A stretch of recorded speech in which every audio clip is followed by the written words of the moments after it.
आज टाकाळा प्रभागामध्ये आम्ही या प्रभागातील सर्व तरुण प्रचाराच्या म्हणजे मतदान काढण्यासाठी आम्ही फिरत असता आमचे सहकारी मित्र अमित कदम युवा नेते यांनी काय केलं, हे फिरत असताना मतदारांना बाहेर काढायला ज्या ठिकाणी गेले टाकाळ्यावर आमच्या टेमलाई नाका मंडळाच्या तिथं त्यांना राजेश क्षीरसागर स्वतः त्यांचा ताफा घेऊन त्यांच्या अगदी पोलीस बंदोबस्तात ते तिथं आले होते आणि त्यांनी तिथं येऊन लोकांना आमिष द्यायला लागलेत असं आम्हाला कळालं आणि ते पाहण्यासाठी आम्ही तिथं गेलो असता त्यांनी आमचे मित्र त्यांना डायरेक्ट तुला बघून घेईन, तू का इथं आलायस अशा पद्धतीचे शिवीगाळसुद्धा त्यांनी आमच्या मित्रांवर केलेली आहे आणि त्यांनी जाता जाता मी तुला बघून घेईन अशा पद्धतीची जी धमकी दिलेली आहे आणि त्याच्यानंतर त्यांचा मुलगासुद्धा त्यांना धमकी देऊन गेलेला आहे। याचा अर्थ माझा मी या तुमच्या माध्यमातून सर्व नागरिकांना सांगतो,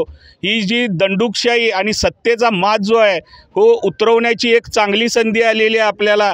6 वाजेपर्यंत त्यांना नेस्तानभूत करून टाका, मतदान राजेश लाटकरांना करून त्याला पाडून टाका अशी मी विनंती करतो।